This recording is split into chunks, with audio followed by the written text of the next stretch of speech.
Open करो और देखो, उससे उनमें सब कुछ मिलेगा। और कोई भी चीज़ समझ में नहीं आए तो वीडियो देख लो, वीडियो में भी समझ में नहीं आए तो मेरे से फिर मैसेज कर दो या पूछ लो, ठीक है। तो माना इलेक्ट्रॉन नाभिक के अंदर स्थित है, मान के चलो आप उल्टा कि इलेक्ट्रॉन नाभिक के अंदर स्थित है, तो क्या होगा, अतः हम जानते हैं क्या कि नाभिक की त्रिज्या, नाभिक का आकार कितना होता है, नाभिक का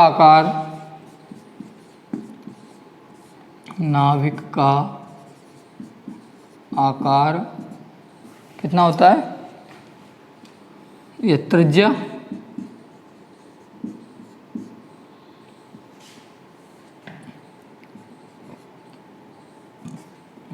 R बराबर 5 फर्मी,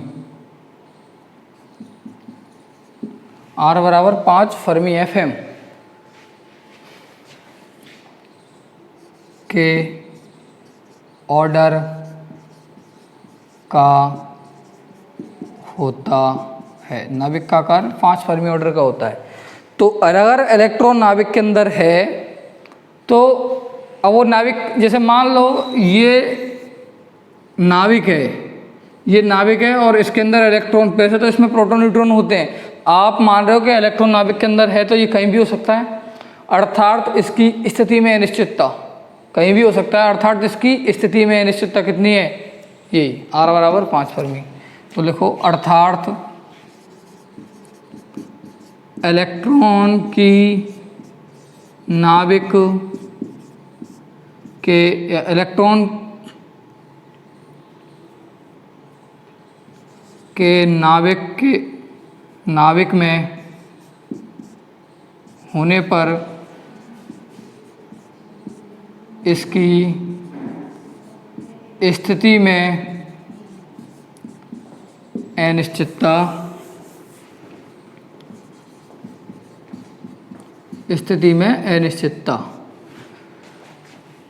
डेल्टा x बराबर R और अप्रॉक्सीमेटली 5 फर्मी, और इसको लिख सकते हैं 5 इंटू फर्मी 10⁻⁻15 मीटर। समझ में आई बात। तो स्थिति में अनिश्चितता कितनी होगी, 5 फर्मी। अब देखो एप्लीकेशन देख रहे हैं हम हाइजेनबर्ग, अतः हाइजेनबर्ग अनसर्टेनिटी प्रिंसिपल से delta x delta px is always greater than h×2। तो मिनिमम कितना हो सकता है ये, अगर मैं इसको मिनिमम करूं तो ये कितना हो सकता है, h×2, अर्थात delta p min h×2 delta x। Minimum इतना ही हो सकता है ना, इससे ज़्यादा ही होगा ये। तो मिनिमम किसके लिए आएगा, जब ये मिनिमम तो ये मिनिमम, इसका मतलब मिनिमम हो सकता है h×2, h×1.054 10⁻⁻34 जूल सेकेंड बटे 2 इंटू एक्स कितना है ये रहा, 5 × 10⁻⁻15, 5 दूनी 10, एक पावर कट गई 14, 34 में से 14 गए 20, यानी कि 1.054 इंटू 10⁻⁻20 किलोग्राम मीटर पर सेकेंड। किसका मात्रक है ये, किसका है, मोमेंटम, संवेग का मात्रक क्या है, किलोग्राम मीटर पर सेकेंड। तो ये इसकी P minimum uncertainty in momentum कितनी आ गई, ये आ गई।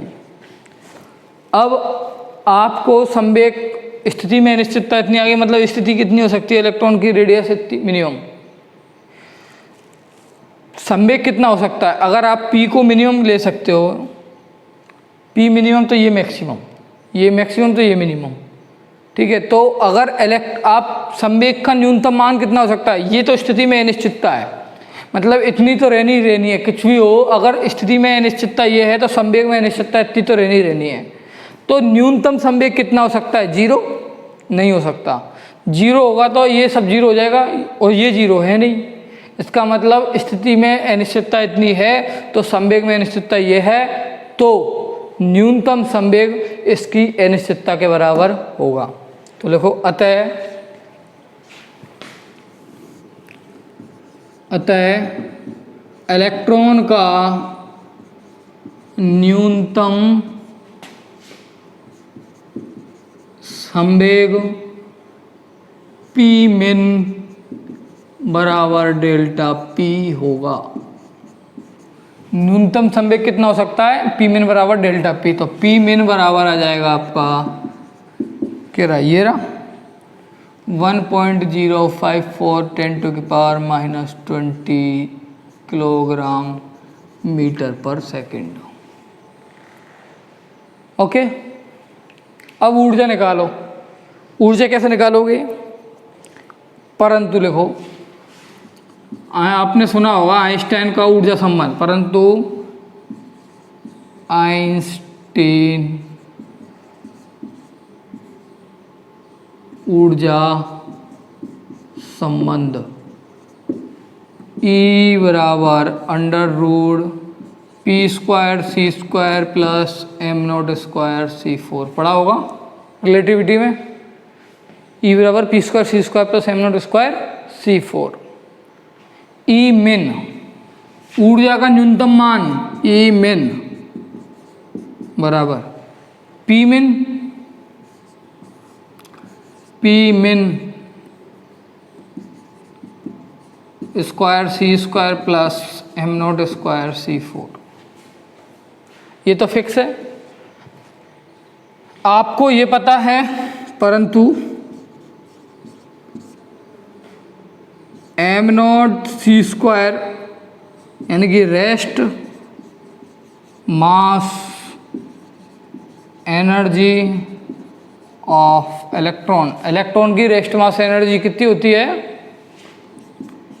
0.511 MeV, 511 keV या 0.511 MeV, ये रेस्ट मास एनर्जी है। और ये क्या है? इससे ज़्यादा आती है। तो यदि E min इससे ज़्यादा है तो इसको क्या कर सकते हैं हम? नेगलेक्ट। तो देखो, यदि E min greater than m0c², तो E min इसको नेगलेक्ट कर दो, इसको नेगलेक्ट कर दोगे इसको तो हट जाएगा, तो ये रूट बनेगा, रूट हट जाएगा, क्या बनेगा? E min equal to P min into C। E min बराबर P min इंटू C। तो P min आपका ये रहा 1.054 10⁻20 इंटू C का मान लगाओ 3 × 10⁸ मीटर पर सेकेंड। सॉल्व कर दो तो ये मान आएगा एनर्जी का जूल में आएगा, और इसमें अगर मैं भाग लगा दूं किसका? 1.67 इंटू 10⁻⁻19, तो ये आएगा किसमें? इलेक्ट्रॉन वोल्ट में। और ये आती है मान 20 इंटू 10⁻⁶, माइनस नहीं है, 20 इंटू 10⁻⁶ MeV इलेक्ट्रॉन वोल्ट। और इसको आप लिख सकते हो क्या? यहाँ लिख रहा हूँ मैं अलग, क्या लिख सकते हो? E min बराबर है 20 mega electron volt, 20 mega electron volt E min है। 20 10⁻⁶ को मेगा बोलते हैं, तो 20 मेगा इलेक्ट्रॉन वोल्ट। कब है आई है ये? जब इलेक्ट्रॉन को नाभिक के अंदर माना। कितनी आई है? 20 मेगा इलेक्ट्रॉन वोल्ट।